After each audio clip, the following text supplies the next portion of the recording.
शर्मा आप सभी का एक बार फिर से मंथन पॉइंट ट्यूटोरियल्स में स्वागत है। आज का क्लास हम लोगों का उत्तल लेंस तथा अवतल लेंस में अंतर इससे संबंधित है।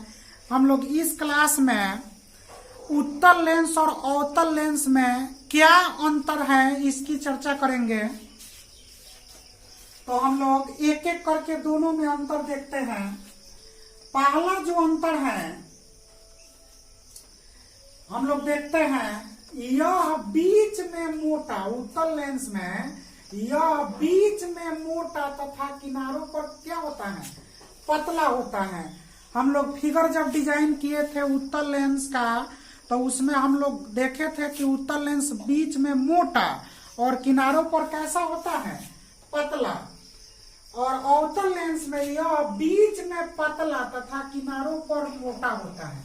ठीक इसका उल्टा होता है, उत्तल लेंस का ठीक उल्टा अवतल लेंस होता है। दूसरा स्टेटमेंट, इसमें यानी उत्तल लेंस में वास्तविक एवं आभासी दोनों प्रकार के प्रतिबिंब बनते हैं। उत्तल लेंस में वास्तविक एवं आभासी दोनों प्रकार के प्रतिबिंब बनते हैं। और इसमें हम लोग देखते हैं अवतल लेंस में इसमें सिर्फ आभासी प्रतिबिंब बनता है। अवतल लेंस में सिर्फ आभासी प्रतिबिंब बनता है। तीसरा हम लोग स्टेटमेंट देखते हैं, उत्तल लेंस में इस लेंस का फोकस बिंदु वास्तविक एवं फोकस दूरी धनात्मक होता है। उत्तल लेंस में इसका फोकस बिंदु जो होता है वह वास्तविक होता है और फोकस दूरी क्या होता है, धनात्मक होता है। अवतल लेंस में इसका फोकस बिंदु काल्पनिक, ठीक इसका उल्टा, वास्तविक का उल्टा काल्पनिक और धनात्मक का उल्टा क्या होगा, ऋणात्मक। तो इसका फोकस बिंदु काल्पनिक एवं फोकस दूरी ऋणात्मक होता है। नेक्स्ट हम लोग चौथा डिफरेंस देखते हैं। उत्तल लेंस में यह प्रकाश किरणों को अभिसरित करता है। उत्तल लेंस जो है प्रकाश किरणों को क्या करता है, अभिसरित करता है। और अवतल लेंस में यह प्रकाश किरणों को अपसरित करता है। अवतल लेंस प्रकाश किरणों को अपसरित करता है। नेक्स्ट पांचवा जो डिफरेंस है, उत्तल लेंस की क्षमता धनात्मक होता है। क्षमता, पावर ऑफ लेंस, जिसके बारे में हम लोग अगले क्लास में अध्ययन करेंगे। लेंस की क्षमता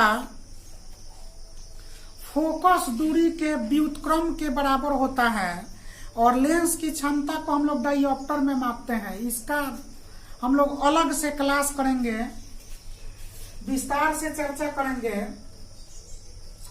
तो 5 नंबर में अवतल लेंस की क्षमता ऋणात्मक होता है, उत्तल लेंस की क्षमता धनात्मक और अवतल लेंस की क्षमता क्या होता है, ऋणात्मक होता है। अभी हमने बताया कि लेंस की जो क्षमता जो है वह फोकस दूरी से संबंधित होता है, फोकस दूरी का व्युत्क्रम होता है। तो जाहिर सी बात है कि हम लोग चर्चा किए हैं कि उत्तल लेंस की फोकस दूरी धनात्मक होती है।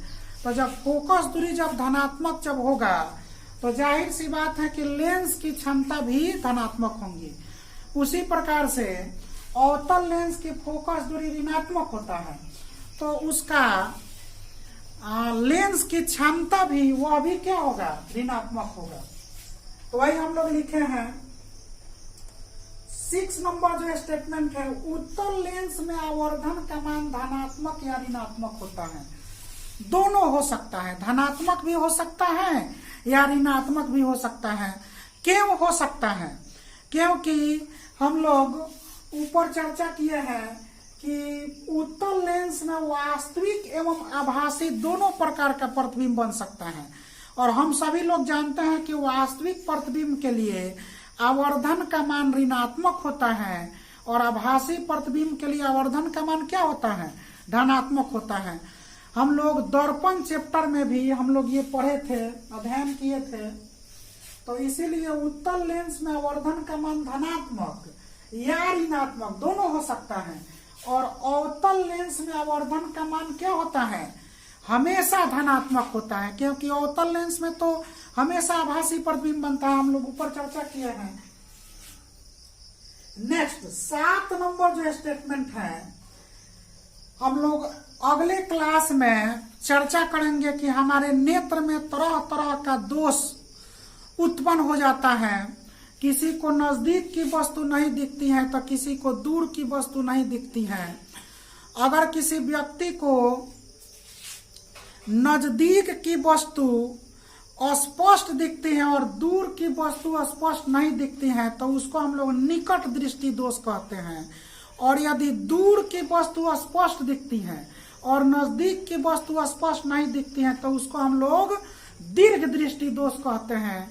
यह जैसे रिवर्स स्टेटमेंट है, सुनने में यह जो एक्सप्लेनेशन है निकट दृष्टि दोष का और दीर्घ दृष्टि दोष का आपको रिवर्स लग रहा होगा। इसके बारे में हम लोग चर्चा करेंगे अगले क्लास में। तो 7 नंबर हमने स्टेटमेंट दोनों में लिखा है कि इस लेंस का यानी उत्तल लेंस का उपयोग दीर्घ दृष्टि दोष के उपचार में किया जाता है। दीर्घ दृष्टि दोष को हम लोग हाइपरमेट्रोपिया कहते हैं। इसके बारे में हम लोग जानेंगे अगले क्लास में। और इसमें इस लेंस का उपयोग निकट दृष्टि दोष के उपचार में किया जाता है। निकट दृष्टि दोष को हम लोग मायोपिया कहते हैं। इसके बारे में भी हम लोग अगले क्लास में अध्ययन करेंगे। तो आज का क्लास हम यहीं पे समाप्त करते हैं। अगले क्लास में हम लोग पुनः मिलते हैं।